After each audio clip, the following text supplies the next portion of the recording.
She was 7 months pregnant, covered in mud, standing on a Manhattan street corner while her ex-husband laughed. "You'll kill this baby just like you killed ours," Garrett said, his new girlfriend giggling beside him.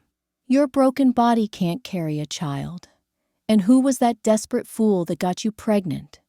Vanessa stood there, shaking, unable to speak, groceries destroyed at her feet, humiliation soaking through her clothes. Garrett sped off in his Porsche, never knowing he just made the biggest mistake of his life. Because the desperate fool who got Vanessa pregnant is the one man Garrett never expected, and you're about to find out who he is. Join me as we dive into this powerful story.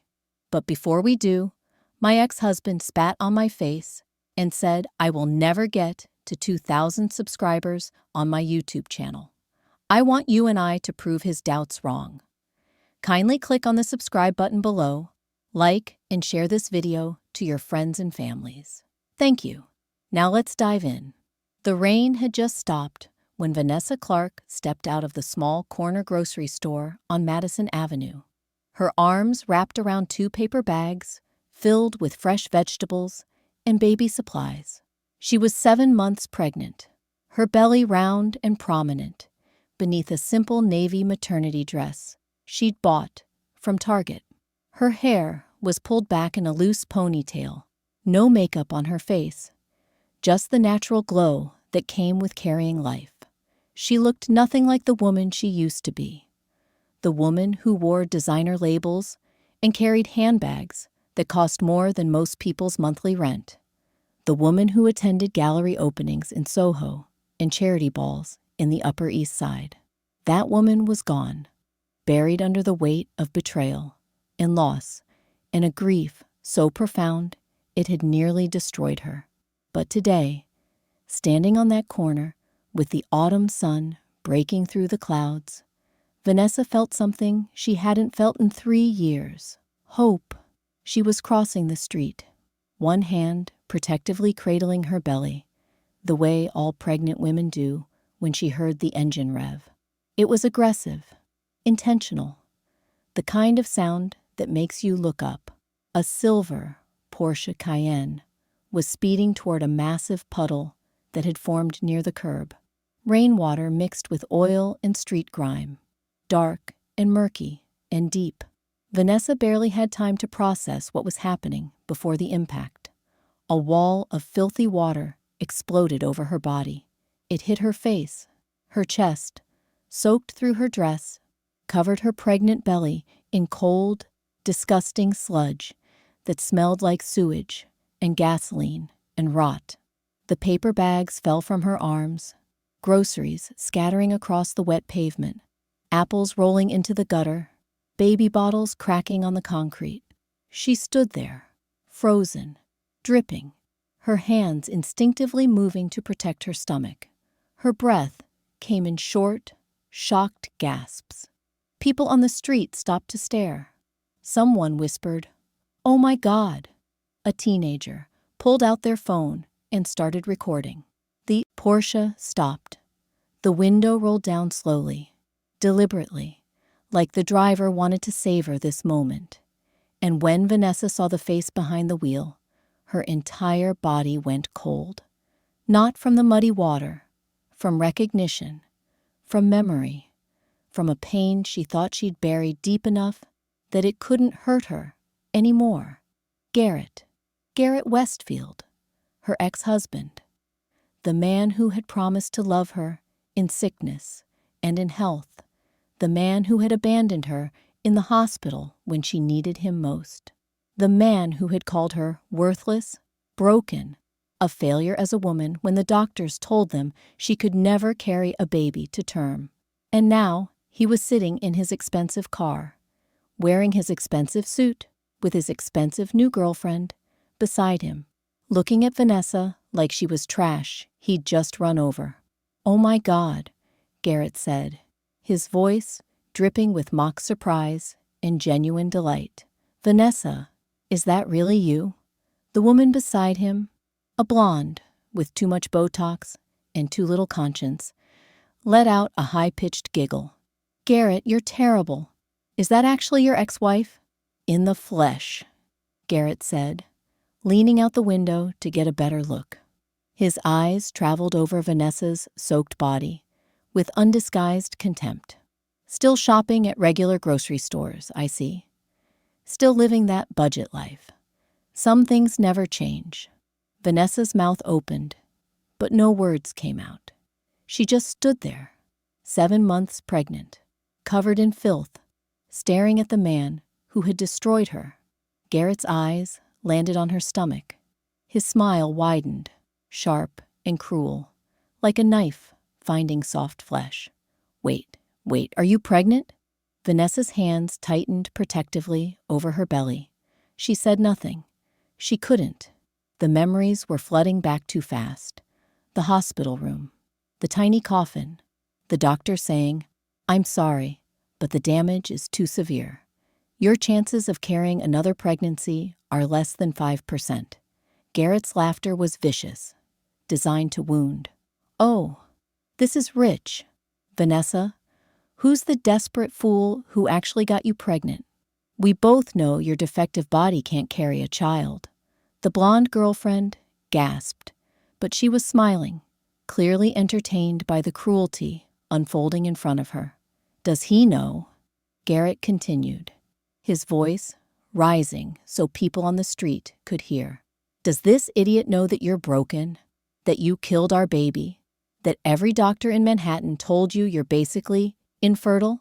Each word was a bullet, each sentence a knife. Vanessa felt her knees weaken. She felt the familiar wave of shame and self-loathing that Garrett had spent 4 years programming into her brain. The voice that said, "He's right. You are broken. You are worthless. You don't deserve this baby. You'll kill this one too. I always wondered what happened to you after the divorce." Garrett said, revving his engine again. "Guess you're still exactly where I left you. Poor, pathetic, pretending you're something you're not." The blonde touched his arm. "Baby, she looks miserable enough." "Does she?" Garrett's grin was pure malice. "I think she looks exactly like what she is. A desperate woman clinging to a miracle that won't happen. You know how I know? Because miracles don't happen to failures." He leaned further out the window, making sure Vanessa heard every word. "Good luck keeping that baby alive, Vanessa. We both know how that story ends. You'll be burying this one just like you buried ours. And then maybe you'll finally accept what I tried to tell you for years. You were never meant to be a mother." The Porsche sped off, tires screeching, leaving Vanessa standing in a puddle of filthy water, destroyed groceries at her feet, dignity shattered, 7 months pregnant and covered in mud that smelled like everything rotten in the world. She couldn't move, couldn't breathe. The street sounds faded into a distant hum. All she could hear was Garrett's voice, present and past, blending together into one continuous assault. "You killed our baby. You're broken. You're worthless. You'll kill this one, too." A woman approached cautiously. "Miss, are you okay? Should I call someone?" Vanessa's hands were shaking so badly, she could barely pull her phone from her purse. The screen was wet, covered in muddy fingerprints. She dialed the number she'd been calling every day for the past 7 months. The number that represented everything Garrett said would never happen for her. Safety, love, a future that didn't involve shame and loss. He answered on the first ring. "Hey, beautiful, how's grocery shopping with our little guy?" Vanessa's voice cracked. "Theo, something happened. Can you come get me?" There was a pause. Then Theo's voice changed completely, from warm and relaxed to sharp and focused. "Where are you? Are you hurt? Is the baby okay?" "I'm okay. The baby's okay. I need you. I'm already in the car. Stay exactly where you are. I'm 8 minutes away." It was 6 minutes. A black Mercedes S-Class with diplomatic plates pulled up to the curb. Two men in dark suits stepped out first, scanning the area like Secret Service agents protecting the president. Then, Theodore Ashford emerged from the back seat. Theo was not a man who drew attention through volume or aggression. He drew attention through presence. 6'2", broad shoulders, the kind of calm authority that comes from being born into power and raised to wield it responsibly. He wore a simple gray sweater and dark jeans, but everything about him screamed wealth, education, legacy. The moment he saw Vanessa, covered in mud, shaking, crying, hands protectively cradling their baby, his face shifted from concern to something cold and lethal, something dangerous. He crossed the distance between them in 3 strides and wrapped his coat around her shoulders. Who did this? Vanessa tried to speak, but the words wouldn't come. She just cried harder, her body shaking with sobs she'd been holding back for 3 years. Theo held her face gently in his hands, his thumbs wiping away muddy tears. Baby, I need you to breathe. Just breathe with me. In and out. That's it. Good. Now tell me what happened. Between sobs, Vanessa told him everything. The car, the puddle, Garrett's face, the words he said, the cruelty, the laughter, the comment about killing this baby too. With each sentence, Theo's jaw clenched tighter. His eyes went darker, but his hands remained gentle on her face, his voice soft and steady. Do you know whose car it was? My ex-husband, Garrett Westfield. One of the security guards spoke quietly into his phone. Within seconds, he nodded to Theo. Sir, we have the license plate on camera. The vehicle is registered to Garrett Westfield, CEO of Westfield Properties. Manhattan address, office in Midtown. Theo helped Vanessa into the car, settling her into the warm leather seat, buckling her seatbelt carefully around her pregnant belly. He knelt on the wet pavement beside the open door, looking up at her with eyes full of something fierce and protective. Vanessa, I need you to listen to me very carefully, Theo said, his voice quiet but absolute. What that man did to you today, what he said to you, none of it was true. None of it. You are not broken. You are not worthless. You are carrying our son, healthy and strong, because miracles do happen and you deserve every single one of them. Fresh tears spilled down Vanessa's cheeks. But what if he's right? What if he's not? Theo's voice was firm. And I'm going to make sure he never gets the chance to hurt you again. Theo, don't do anything. I'm not going to hurt him, Theo said, and the small smile that touched his lips was not comforting. It was the smile of a man who knew exactly how much power he held and exactly how he was going to use it. I'm just going to have a conversation, a very public conversation, with some friends who owe my family favors. Vanessa didn't understand what he meant. Not yet, because Vanessa didn't fully understand who Theodore Ashford was. Not really. She knew he came from money. She knew his father was influential, but she didn't know the full extent of it. She didn't know that the Ashford name carried the kind of weight that could rearrange entire industries with a phone call. She was about to find out. Dear viewer, where around the globe are you watching from? Texas, Canada, Jamaica, maybe Australia, or the United Kingdom? Tell us in the comments below. We want to know. Now, let's continue. 3 years earlier, Vanessa Clark had made the biggest mistake of her life. She married Garrett Westfield. They met at a fundraiser for the Museum of Modern Art. Vanessa was 24, fresh out of Columbia with a degree in art history, working as a junior curator at a small gallery in Chelsea. She made $42,000 a year, lived in a studio apartment in Astoria with 2 roommates, and genuinely loved her life. Garrett was 30, confident, magnetic, The kind of man who commanded attention when he walked into a room. He owned Westfield Properties, luxury real estate development company, specializing in high-end residential buildings across Manhattan. He made millions. He drove a Maserati. He wore suits that cost more than Vanessa's monthly rent. When he asked for her number, Vanessa thought it was a mistake. Men like Garrett didn't date women like her, but Garrett was persistent. Flowers at her gallery, dinner at restaurants where you needed reservations 3 months in advance, weekend trips to the Hamptons. He made Vanessa feel like Cinderella, like she'd been chosen for something special. They were married within a year. Small ceremony, 200 guests, venue overlooking Central Park. Vanessa wore a Vera Wang dress. Garrett wrote his own vows, promising to love her, protect her, build a life with her that would be extraordinary. For the first 18 months, it was beautiful. Garrett bought Vanessa things she never asked for. Designer clothes, expensive jewelry, a new car. He upgraded her wardrobe, scheduled her hair appointments at the salons where celebrities went, took her to parties where she rubbed shoulders with people she'd only seen in magazines. Vanessa told herself it was love, that he just wanted her to fit into his world, that she needed to be grateful. But slowly, subtly, things started to change. Garrett began commenting on her clothes. "You can't wear that to dinner with my investors. You're a Westfield now."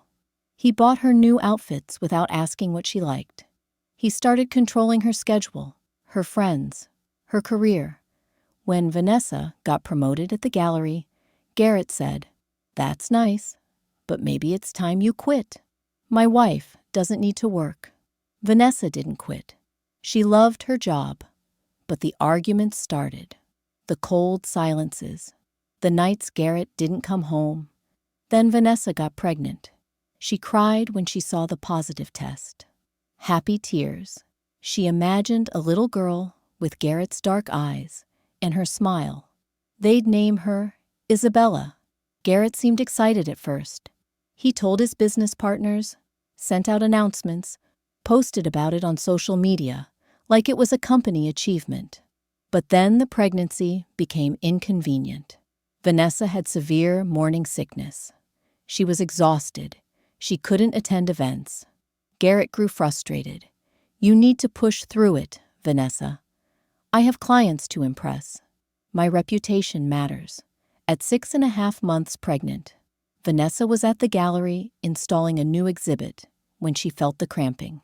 Sharp, violent, wrong. She called Garrett 14 times. He was in a meeting closing a $30 million deal. He didn't answer. A colleague drove Vanessa to Mount Sinai Hospital. The doctors tried everything, but baby Isabella was born silent. 26 weeks, perfectly formed, gone. Vanessa held her daughter's tiny body, screaming for Garrett to come, to see her, to hold their baby just once.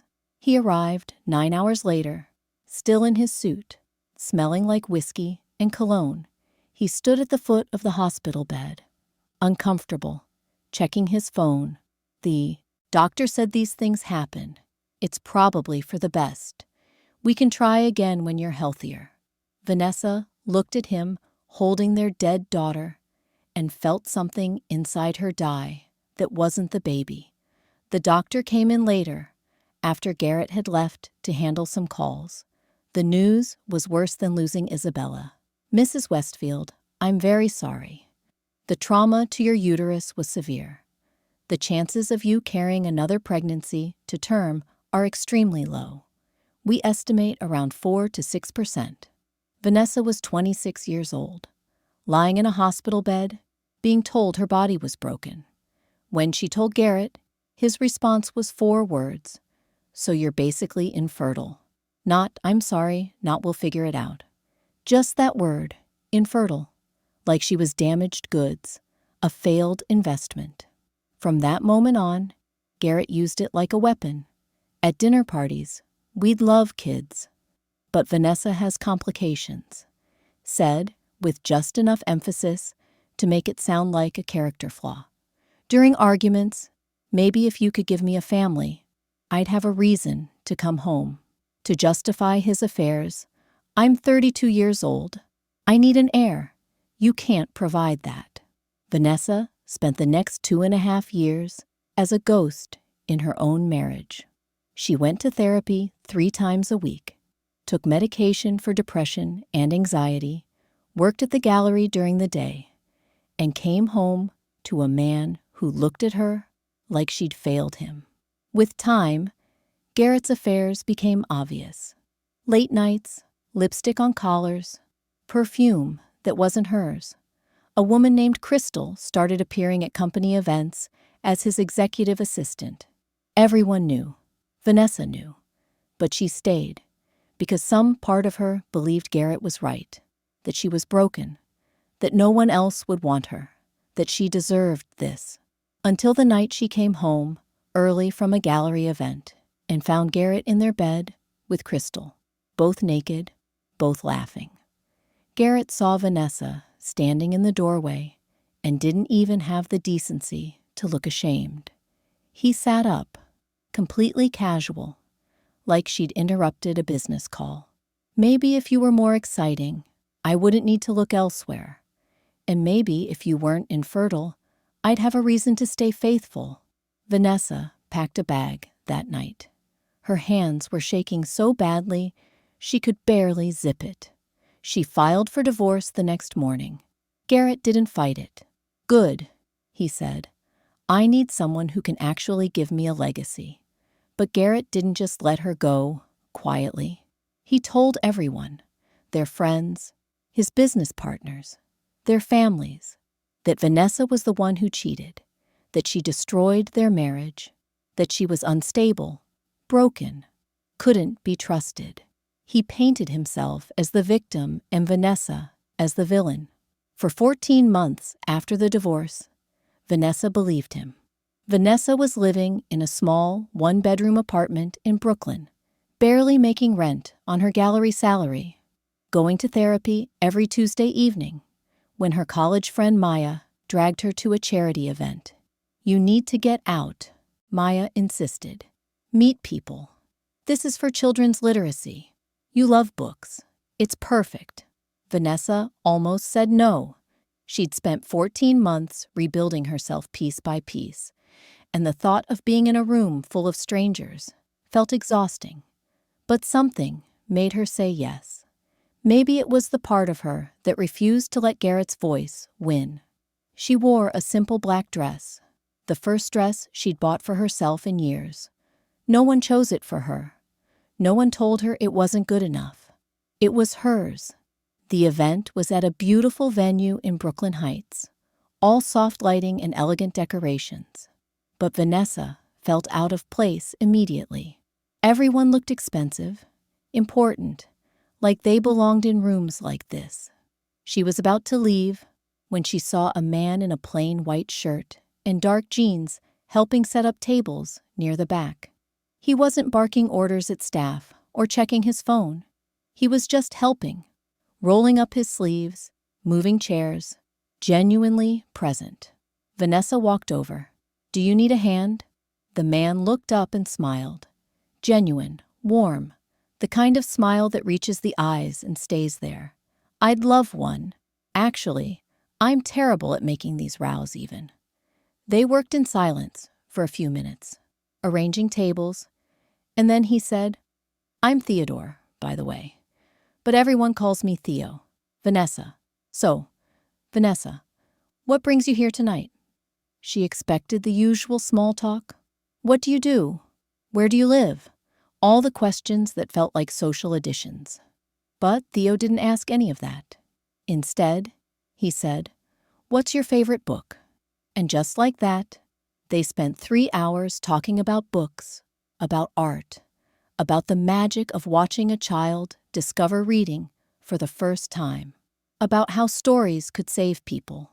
Theo listened like her words mattered, like she mattered, not because of who she was married to, or how much money she made, or whether she could give him something, just because of who she was. When he asked for her number, Vanessa hesitated. Her hand instinctively went to her stomach, a habit she developed after the miscarriage. Like she was protecting a wound that never healed. "I'm not really ready for coffee," Theo interrupted gently. "Just coffee." As friends who both think The Little Prince is criminally underrated as literature. Vanessa laughed, really laughed. For the first time in over a year, they met for coffee 4 days later, then dinner, then long walks through Prospect Park where Theo talked about his work in family business operations, but never elaborated. Vanessa assumed he worked for some corporate firm. She didn't care. He was kind, patient. He never pushed, never demanded. When Vanessa told him about her divorce, Theo didn't ask for details. When she cried, telling him about Isabella, about the miscarriage, about being told she was infertile, Theo held her hand across the table and said nothing, because nothing needed to be said. 5 months into dating, Theo took Vanessa to meet his father. "There's something need to tell you first," he said, and Vanessa's stomach dropped. "Here it comes," she thought. "He's married. He's moving. He doesn't want this anymore. My last name is Ashford," Theo said quietly. Vanessa blinked. "Okay, Theodore Ashford.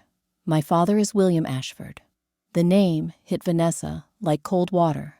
William Ashford, the William Ashford, billionaire, founder of Ashford Global Industries, $15 billion, real estate, technology, media, government contracts, one of the most powerful families in America. Vanessa stood up so fast, she almost knocked over her chair. "Why didn't you tell me?" "Because I wanted you to know me, not my last name, not my father's money." Theo's voice cracked. "Does that change things?" Vanessa thought about Garrett, who led with his money, his status, his achievements, who made sure everyone knew exactly how successful he was. Then she looked at Theo, who'd spent 5 months helping her arrange tables, talking about children's books, holding her when she cried, never once mentioning that his family controlled an empire worth more than some countries. "No," she said, "it doesn't change anything." They were engaged 4 months later. The wedding was small. 60 people, mostly family. Vanessa wore a dress she chose herself. William Ashford insisted on walking her down the aisle because her father had died when she was 22. "You're my daughter now," his voice thick with emotion. "Not my daughter-in-law, my daughter, and anyone who hurts you will answer to me." Garrett Westfield never knew it happened. Vanessa had blocked him on everything, moved on completely. When Vanessa became Vanessa Ashford, her life transformed overnight. Security details, media attention, events at the White House. But Vanessa didn't change. She kept working at the gallery, kept volunteering at literacy programs. The children she worked with didn't care that she was now married to a billionaire's son. They just cared that Miss Vanessa always had the best stories. For months into the marriage, Vanessa felt nauseous during a gallery opening.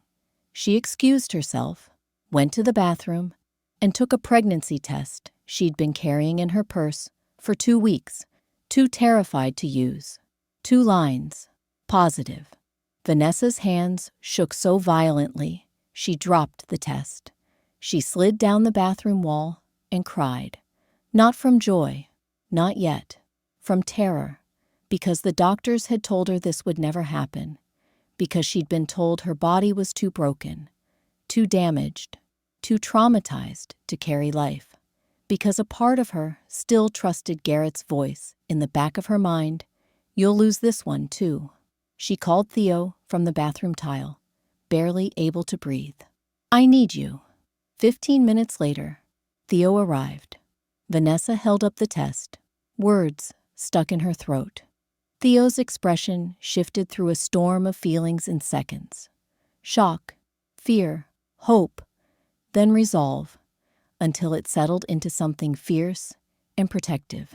He lowered himself to the floor, cupped Vanessa's face in his hands, and said, "We're doing this together.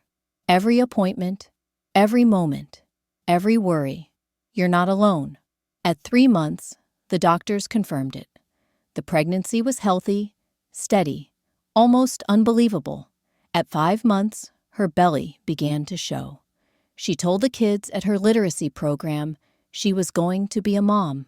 They made her cards covered in glitter and misspelled words, and Vanessa cried the kind of tears that felt like sunlight. William Ashford was overjoyed. His first grandchild, an heir to everything he'd built.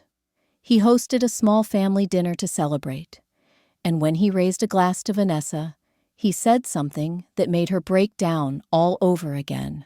"You've given this family something we didn't realize we were missing. Not an heir, not a legacy, but hope. You've proven broken things can mend, that love outlasts pain, that the best things in life aren't purchased. They're built by people who refuse to quit." Vanessa was 7 months along, glowing with a happiness she never believed she'd feel, when she decided to visit her mother in Queens. She needed to pick up a few things: oranges, ginger tea, because her cravings had gotten oddly specific. She stopped at the corner grocery store, the same one she'd shopped at for years. She wore a comfortable navy maternity dress, hair pulled into a ponytail, no makeup, and, for once, no security. She'd convinced Theo she just needed an hour to feel normal again. And then Garrett happened. Now, sitting in the back of Theo's Mercedes, drenched in mud and still trembling from the encounter, Vanessa watched her husband place a call. "Dad," Theo said, his tone calm but deadly, "I need every file we have on Westfield Properties. Every contract, every loan, every government deal. I want to know who they're connected to and who owes us favors that overlap with their business." There was a beat of silence. William's voice came through, sharp and fully awake. "What happened?" Theo didn't hesitate. "Someone hurt Vanessa, and someone needs to learn what happens when you hurt my family." Another pause. Then William's voice turned icy. "Give me 2 hours. I'll have it." It took 90 minutes. By the time they reached the Ashford residence, a historic brownstone in Brooklyn Heights worth $20 million, Theo's team had assembled a dossier on Garrett Westfield that looked like something the FBI would compile. Vanessa sat in their bedroom, showered, and changed into warm clothes, while Theo sat beside her on the bed, laptop open, scanning the details. Westfield Properties has $420 million in outstanding loans, Theo said, quietly, reading from the screen. 60% of their projects are financed through Citibank and Morgan Stanley, both of which do major business with Ashford Global. He scrolled again. They've got 3 big government contracts for affordable housing in Brooklyn and the Bronx, all approved by city council members my father has personally donated to. He kept going. Garrett's personal net worth is estimated at $73 million, most of it tied up in property and company stock. If his company gets hit, he gets hit. Vanessa stared at him, fear tangled with something else, something dangerous and oddly satisfying. "Theo, what are you going to do?" Theo closed the laptop and squeezed her hand. "I'm going to make 3 calls. That's it. Just 3. And then I'm going to